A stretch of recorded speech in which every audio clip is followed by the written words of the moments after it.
tengan una jornada, un resto de jornada hermosa. Estamos en el quinto eslabón de esta cadena de 7 días de ayuno y de oración.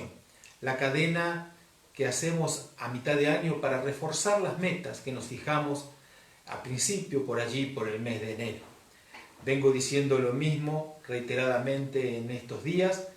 Tenemos cada uno nuestras metas personales, nuestras metas individuales.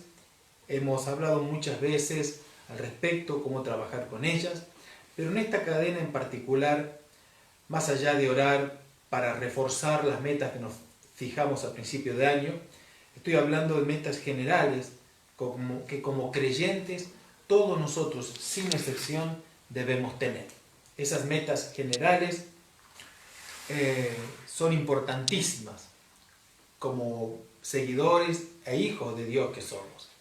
Pues bien, hablamos en el libro de Apocalipsis y utilizamos las cartas que el apóstol Juan, en realidad el Señor Jesús, pero que escribió el apóstol Juan, envía a las iglesias en el Asia Menor. Son 7. Y como la cadena de 7 días, tenemos una carta por día para considerar, para estudiar, para aprender. Pues bien, hoy nos toca acerca de la quinta meta y vamos a hablar para ello de la iglesia de Sardis, o la carta que fue enviada a la iglesia en Sardis. Oremos y exaltemos el nombre del Señor. Padre, en el nombre de Cristo Jesús, Rey nuestro y Señor nuestro, te damos muchas gracias por tu amor, tus bondades y tus misericordias. Te ruego que en esta hora, Señor, sea tu nombre exaltado y levantado y que tu dirección esté sobre cada mente, sobre cada corazón. Guíanos para que no desviemos nuestros pasos ni a derecha ni a izquierda, sino que permanezcamos en el camino de la verdad, de la vida, el que nos lleva, Señor, a la misma presencia tuya.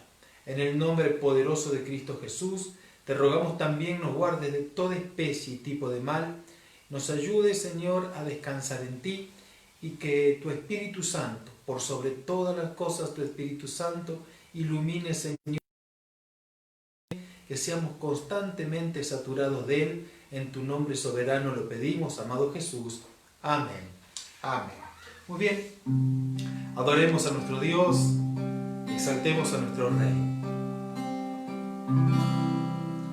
Este cántico que mi alma eleva es para aquel que todo lo hizo, sí, al que ama mi alma entera, al que alabo y siempre alabaré, al que amó sin ser amado. Hoy bendicen mis labios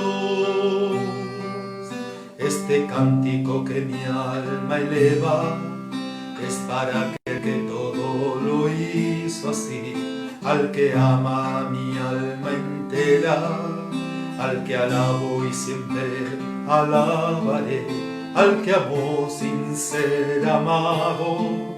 Hoy bendicen mis labios. Él vive, alabo al Altísimo. Él vive, alabo al Santísimo. Amado sos Jesús, en mi alma la alegría, el canto, la más dulce melodía, que oído es tu nombre para mí. Él vive, alabo al Altísimo. Él vive, alabo al Santísimo. Amado sos Jesús, en mi alma la alegría, el canto, la más dulce melodía, que oído es tu nombre para mí. Este cántico que mi alma eleva es para aquel que todo lo hizo así, al que ama mi alma entera, al que alabo y siempre alabaré, al que amó sin ser amado. Hoy bendicen mis labios este cántico que mi alma eleva es para aquel que todo lo hizo así, al que ama mi alma entera, al que alabo y siempre alabaré, al que amó sin ser amado. Hoy bendicen mis labios, Él vive. Alabo al Altísimo, Él vive. Alabo al Santísimo, amado sos Jesús. En mi alma la alegría, el alma, la más dulce melodía que he oído es tu nombre para mí, Él vive.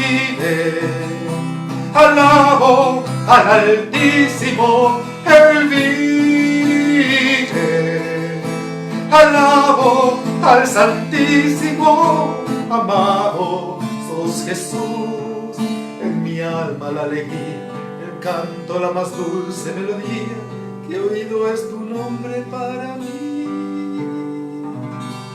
Él vive.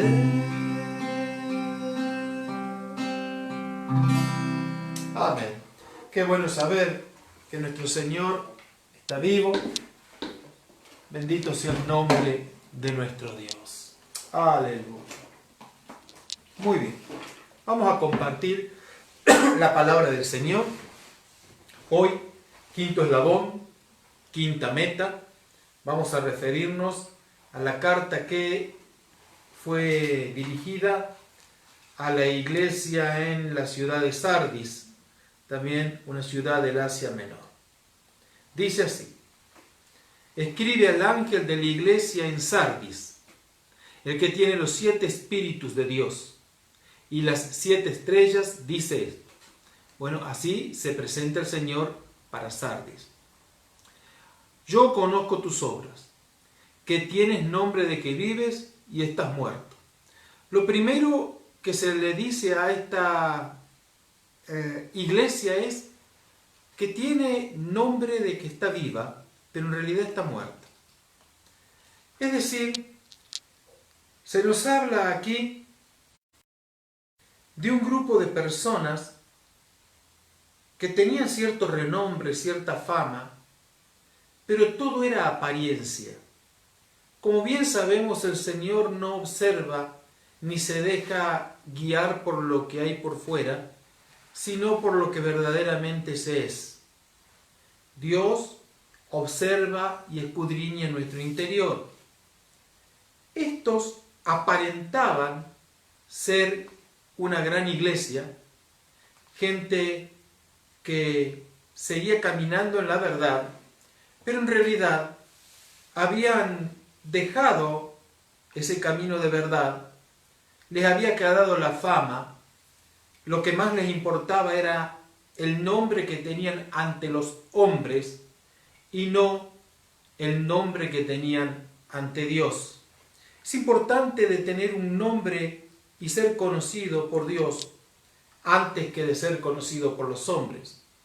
Porque la fama que te hace conocido de hombres puede no hacerte conocido a Dios. Recordará usted cuando el Señor Jesús contó o enseñó a través de una parábola el día que nos presentaríamos delante de Él y seríamos algunos recibidos con bienvenidos, amados de mi Padre, y otros con no los conozco, hacedores de maldad. Algunos son muy conocidos por los hombres, pero poco y nada conocidos por Dios.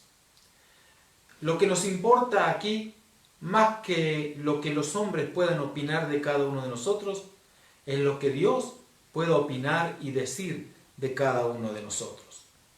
Aquí había un espíritu de hipocresía, un espíritu evidentemente religioso, donde se guardaban las formas, las maneras, donde las apariencias eran muy importantes. Uno puede aparentar mucho, pero vuelvo a insistir, Dios ve un poco más allá de lo que el ojo del hombre ve. Esa era una tremenda debilidad de esta gente. Dice luego, sé vigilante, porque tenía fama de que estaba vivo, pero en realidad estás muerto, le dijo. Sé vigilante y afirma las otras cosas que están cerca de morir, porque no he hallado tus obras perfectas delante de mí. Claro, cuando uno hace las cosas por las apariencias o desde la perspectiva religiosa y no las hace de corazón, no las hace con el primer amor, no las hace por integridad, por pureza, ni siquiera por convicción. Muchas veces se pueden estar haciendo por obligación, otras tantas para calmar la conciencia religiosa, pero a Dios a eso no le agrada, no le llena el corazón al Señor eso, no toca su corazón. Son obras que se hacen, y tal vez se hacían muchas, pero las obras que estaban haciendo en Sardis eran obras que no iban impresas de amor, ni de fe, ni de misericordia.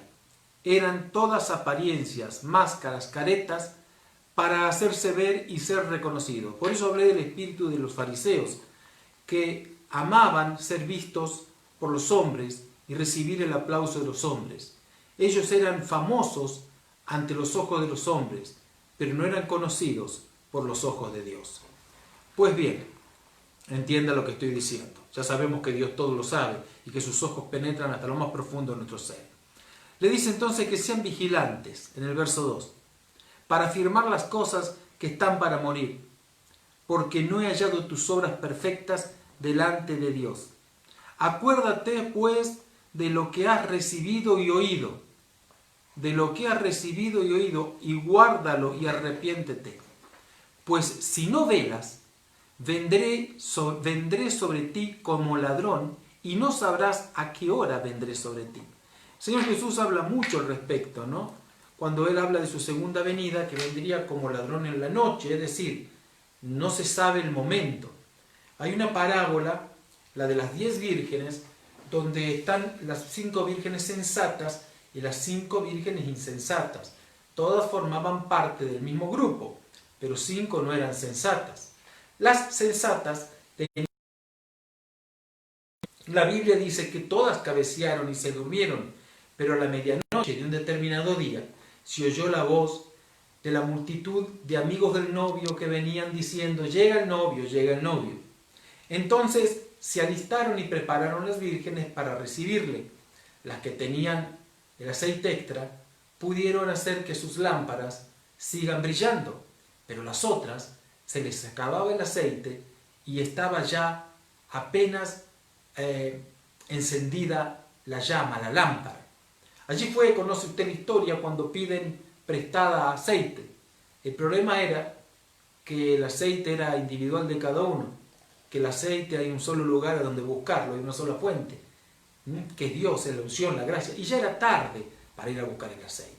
Así que le dijeron las sensatas: no, vayan y compren a los que venden, si les damos nos quedamos también nosotras sin aceite. Cuando fueron a buscar, el esposo llegó y entraron y las puertas se cerraron, y cuando las puertas se cerraron, dentro estaba la fiesta de boda, pero afuera quedaron los otros y no pudieron entrar. Llegaron después, fue tarde. Y la respuesta fue: no los conozco. Y las insensatas no pudieron entrar a las bodas. ¿Qué nos enseña esto? Que debemos velar, debemos tener la lámpara encendida, que en las noches de nuestra vida tengamos siempre esa lámpara encendida. Usted sabe que en el templo y en el tabernáculo de reunión, parte del mobiliario era la menorá, esa lámpara de 7 brazos, que debía ser preparada todas las mañanas. El sacerdote entraba al lugar santo y por la mañana temprano ofrecía incienso en el altar del incienso. Eso nos habla de las oraciones que suben como un olor grato y fragante delante del Señor. Pero él, por la mañana, preparaba la lámpara, las limpiaba, les ponía aceite, las dejaba lista para que cuando anochecía el sol se ponía y se volvía oscuro, se encendiesen las lámparas para que éstas estén encendidas durante toda la noche. Un relato del llamado del profeta Samuel cuando era un niño de aproximadamente 12 años, él estaba en el templo, él dormía en el templo, dice la Biblia, y antes que las lámparas se apagasen, Dios habló con el profeta. Es importante, si queremos escuchar su voz, tener siempre la lámpara encendida. Por eso es importante velar. Es importante estar despiertos. Y estoy hablando espiritualmente, por supuesto. No hablo del no descansar, del sueño reparador. Hablo de estar despiertos espiritualmente. No te duermas espiritualmente, porque como ladrón en la noche puede llegar a venir no solo el Señor, sino también una adversidad sobre tu vida, y es importante que te encuentres preparado. Por eso acuérdate de lo que has recibido y oído. Debemos tener memoria de eso. Yo todavía no le dije cuál es la meta que entiendo que está aquí en Sardis para nosotros también. Por un lado vemos que eran hipócritas, que había orgullo, es importante la humildad, es fundamental la humildad. Vemos que ellos debían recordar las cosas que habían recibido. Dice el libro del profeta Jeremías, si mal no recuerdo, el capítulo 6, verso 16, si mal no recuerdo, disculpe, bueno, lo vamos a corroborar. Yo lo sé de memoria, pero lo corroboremos. Libro del profeta Jeremías. Acá lo tenemos.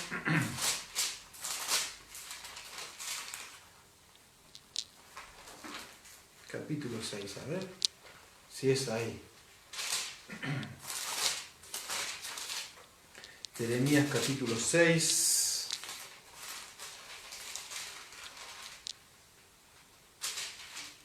A ver, veamos. Sí, es ahí. Jeremías 6, 16 dice: Así dice Jehová, paraos en los caminos y mirad, y preguntad por las sendas antiguas, cuál sea el buen camino, y andad por él, y hallaréis descanso para vuestras almas. Mas dijeron, no andaremos. Mire la rebelión de estas personas a los cuales Jeremías les estaba hablando. Pues bien, pararse en los caminos, mirar, preguntar por sendas antiguas, es decir, volvamos allí, volvamos a los orígenes, como dice aquí, no, acuérdate pues de lo que has recibido oído y guárdalo y arrepiéntete. Esa palabra habla de reorientarnos, nos habla de hacer ese giro porque habíamos dado la espalda a Dios, de volver a Él. Habla de entrar nuevamente al camino.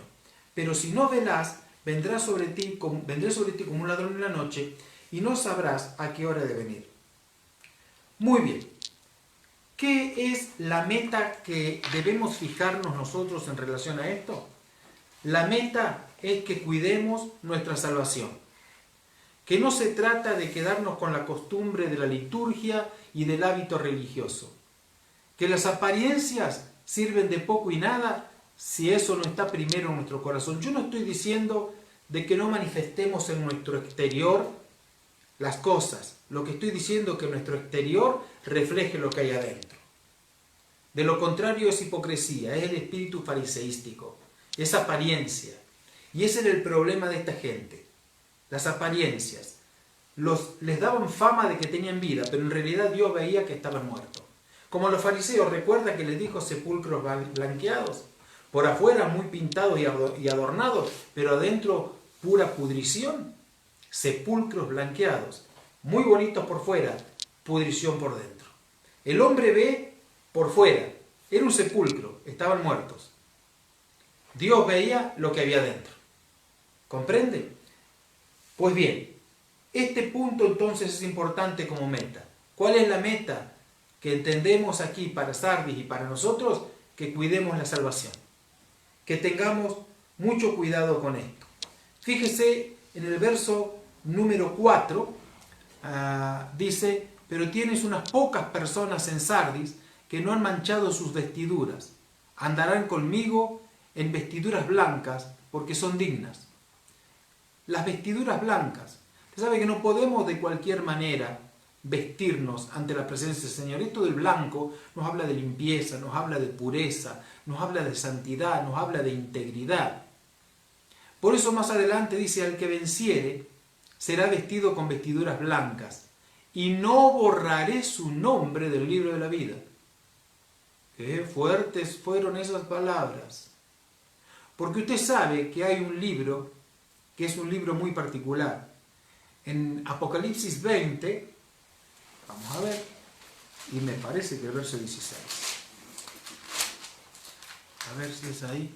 Discúlpeme, porque lo tengo de memoria esto. Vamos a ver si es ahí.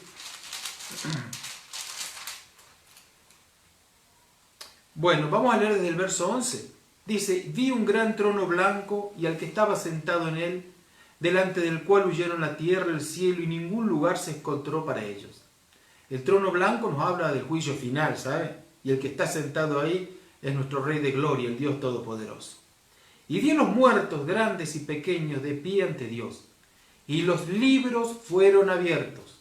Y otro libro fue abierto, el cual es el libro de la vida. Vemos que hay libros, pero además hay otro libro que es conocido como el libro de la vida.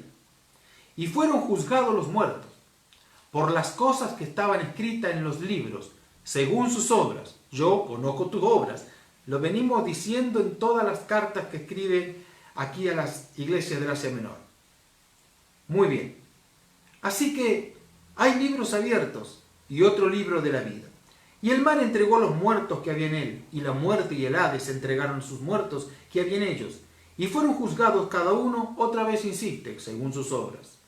Y la muerte y el Hades fueron lanzadas al lago de fuego. Esta es la muerte segunda.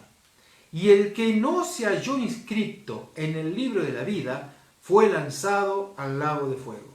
Así que ese lago de fuego preparado para la muerte, preparado para el Hades, preparado para el infierno mismo, Satanás y sus ángeles, desgraciadamente, por lo que leemos aquí, si el que no esté inscrito en el libro de la vida, también será lanzado en ese lago de fuego.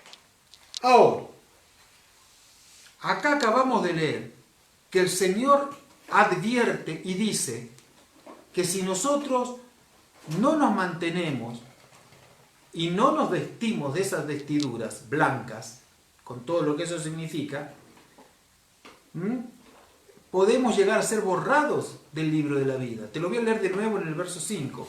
Porque al que venciere, ese será vestido de vestiduras blancas, y no borraré su nombre del libro de la vida. En una ocasión Israel había pecado, y había pecado gravemente contra Dios. Y entonces Moisés fue a interceder por toda la nación. Y Moisés le dice al Señor que quite su nombre del libro de la vida, pero que perdone a la nación.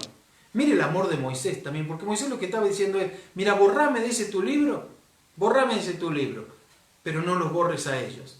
Qué tremendo, ¿no? Éxodo 32 dice esto. Éxodo 32 y 33. Pero yo te ruego, dice Moisés, que los perdones. Y si no los perdonas, borra mi nombre del libro que has escrito. Borra mi nombre del libro que has escrito. Vemos que aquí el Señor tiene capacidad para borrarnos del libro. Pero el Señor le dijo, solo borraré del libro el que peque contra mí. Tremendo. Este silencio lo hago porque yo estoy meditando en esta palabra también. Por eso, como meta, tenemos que cuidar la salvación. Te voy a leer algunos versículos. La carta a los Hebreos, capítulo 2, verso 1-3, te lo leo en la nueva traducción, en la traducción lenguaje actual. Dice, por eso debemos poner más interés en el mensaje de salvación, el que hemos oído, para no apartarnos del camino que Dios nos señala. Prestar más atención en el mensaje de salvación que hemos oído, para no apartarnos del camino que Dios nos señala. Si el mensaje que anunciaron los ángeles, es decir, la ley, resultó ser verdad, y quienes no lo obedecieron recibieron el castigo que merecían, con más razón seremos castigados nosotros si no reconocemos el gran valor de la salvación que Él nos ofrece. En la versión Reina Valera dice que no podemos, que debemos cuidar una salvación tan grande. Esto es asunto serio. ¿Cuál es la meta entonces para esta quinta carta y para este quinto día? Cuidar esa salvación. Mire lo que dice las Sagradas Escrituras en la primera carta de Pedro. Vamos a leer en el capítulo número 1. Dice el verso 3. Bendito el Dios y Padre de nuestro Señor Jesucristo, que según su grande misericordia nos hizo renacer. Vamos a leer desde antes, porque es interesante que leamos desde antes. A ver, Pedro apóstol, el verso 1 nomás. Pedro apóstol de Jesucristo a los expatriados de la dispersión en el Ponto, Galacia, Capadonia, Asia y Bitinia. Esta es una carta que el apóstol Pedro escribió para todos aquellos que habían tenido que huir de la tierra de Israel, de Jerusalén, Judea, a causa de una persecución. Y a todos los que habían huido, los creyentes que estaban desparramados por todas las provincias, por todo el imperio romano, les envió esta carta. Dice luego, elegidos, según la presciencia de Dios Padre en santificar el Espíritu, para obedecer y ser rociados con la sangre de Jesucristo. Mire, ¿para qué fuimos elegidos? Para. Esta palabra para es fundamental en este primer capítulo. Para.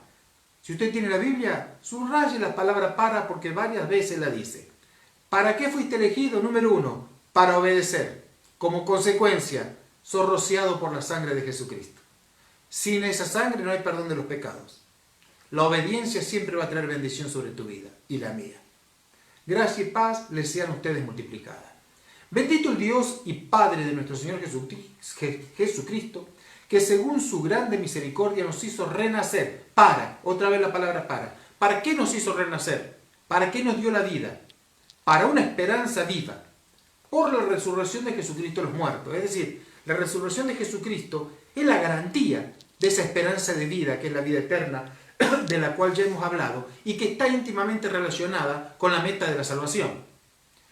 Para una herencia incorruptible.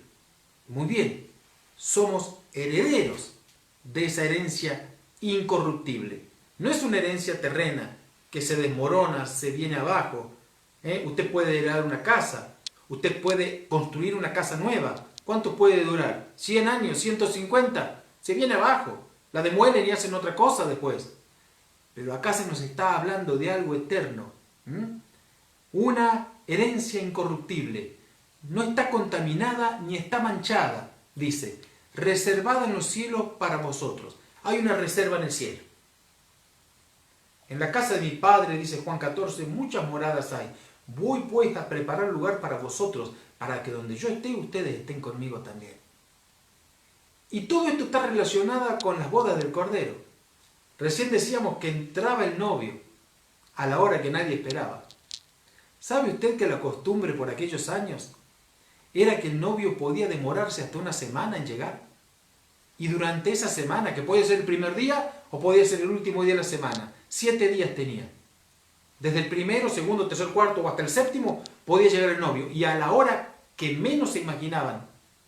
Cuando él decía que llegaría así, lo que estaba haciendo también es referencia a eso.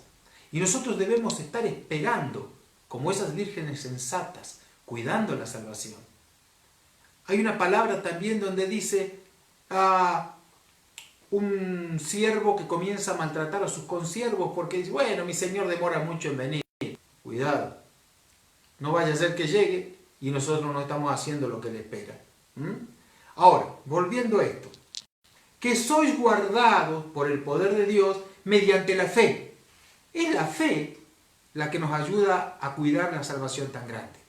Y mediante esa fe somos guardados por el poder de Dios de no desviarnos, de no salirnos de la ruta para poder llegar a ese destino final. Luego dice, ¿veis lo que le acabo de decir? Dice, mire, para alcanzar la salvación que está preparada para ser manifestada en el tiempo postrero. ¿O yo leo mal? ¿O acá me dice que yo tengo que permanecer en ese camino para alcanzar la salvación? Que está preparada para manifestarse en el tiempo final. No es que ya sea dueño absoluto de ella.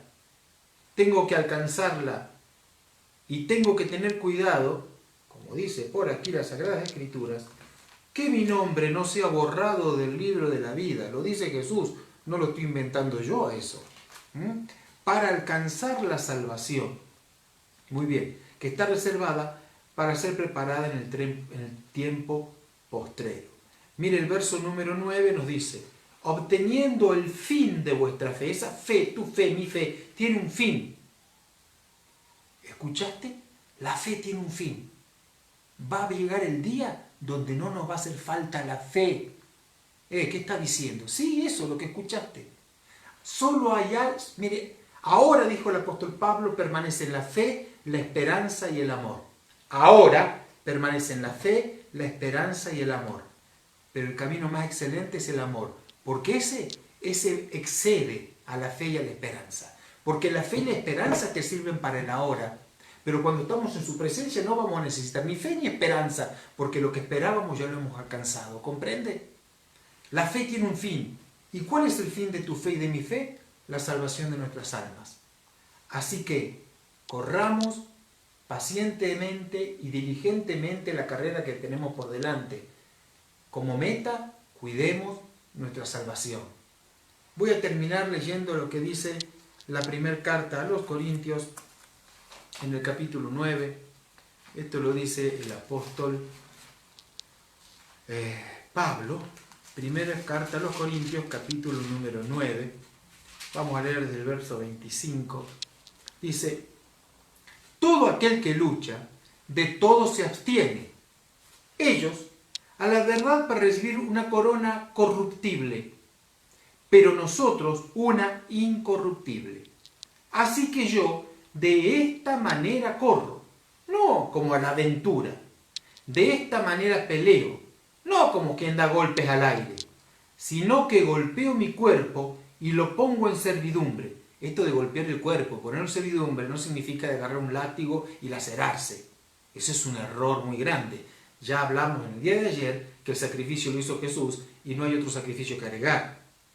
Esto lo que nos está hablando es de doblegar la voluntad, que muchas veces quiere cometer el pecado, quiere desviarse del camino.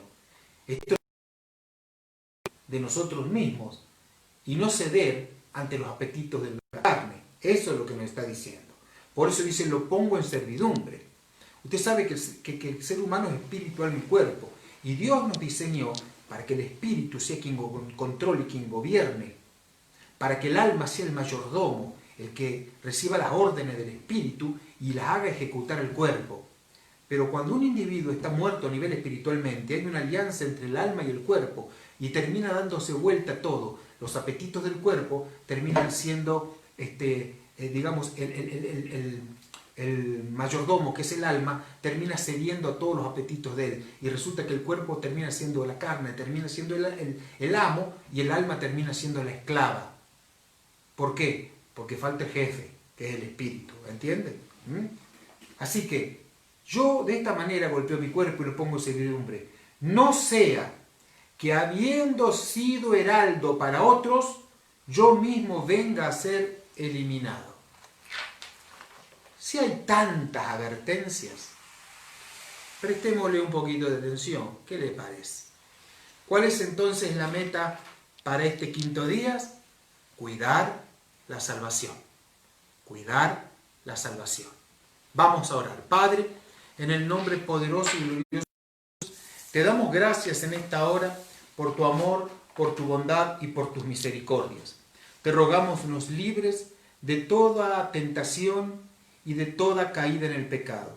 Sabemos, Señor, que en este mundo, Señor, rodeados de dificultades, tentaciones, y que no estamos, Señor, exentos de nada.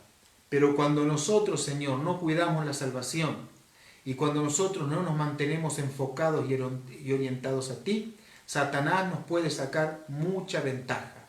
Aunque querramos aparentar, Señor, que está todo bien y que estamos caminando contigo, Satanás, Señor, nos va a robar la bendición y no queremos, Señor, perder esa salvación tan grande por no cuidar, Señor, por no ser cuidadosos de esto. Señor, yo sé que este es un tema que da para la controversia, pero si tantas señales nos das en las Sagradas Escrituras, deberíamos prestarle más atención.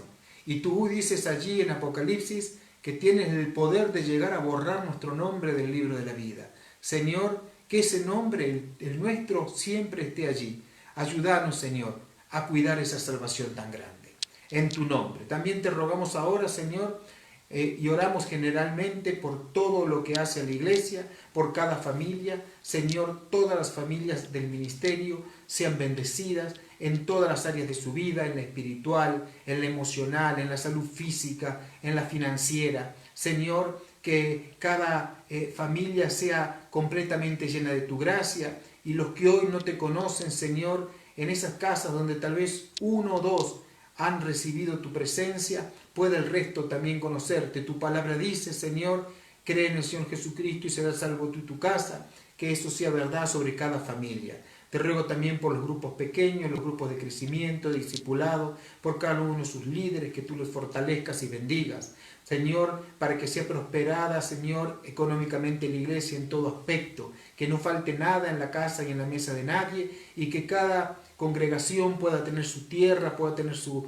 edificio propio para el desarrollo de las actividades, Señor, que hacen a la iglesia. Te ruego también, Señor, por nuestros misioneros, por aquellos que te están sirviendo, por los que están en el Asia, en el África, en Europa, los que están en América, todos los que están, Señor, en Oceanía, que tus misericordias estén sobre ellos, nada les falte. Por los niños, los jóvenes, los adolescentes, Señor, que tú los guardes del mal, los cubras con tu preciosa sangre. Todos los abuelos, Señor, el grupo Sobre la Roca, por el programa Libertad, Volver a Empezar, Derribando Barreras, por cada uno de sus líderes, Señor, por los que forman parte de cada uno de sus grupos, los fortalezca, los bendiga, oro por cada uno de ellos, por los hombres, las mujeres y los matrimonios, Señor, hombres plenos, hombres de verdad, mujeres sabias, Señor, que construyan y edifiquen, matrimonios consolidados. Señor, sabemos que donde hay un matrimonio fuerte y sano, hay una familia fuerte y sana. Señor, hijos sanos y seguros.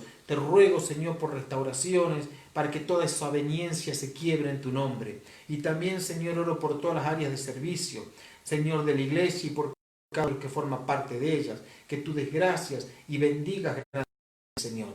Te ruego también por nuestra nación, por nuestra provincia, por nuestra ciudad, por las autoridades, Señor, para que tengan sensibilidad, Señor, para que piensen en el prójimo y no solo en sus bolsillos, Señor, o en el poder que puedan llegar a tener. Te suplico, Señor, que a todo lo corrupto, que a todo lo que no tenga una buena intención, lo quites, lo saques, que todo lo que pervierte y daña las buenas costumbres, Señor, en el nombre de Jesús, sea quebrantado, Señor, y que todo aquel que tenga sensibilidad hacia las personas pueda ser cabeza y no cola. Bendigo a todo político honesto, a todo hombre de gobierno que te tiene respeto, en el nombre de Jesús, sean ellos cabezas, Señor, y los otros sean quitados, en el nombre que es sobre todo nombre, el poderoso nombre de Cristo Jesús, lo pedimos. Amén. Que el Señor les bendiga ricamente. Dios mediante, hasta mañana, que veremos una nueva meta, conforme a lo que estamos viendo en el libro de Apocalipsis. Un abrazo a cada uno de ustedes.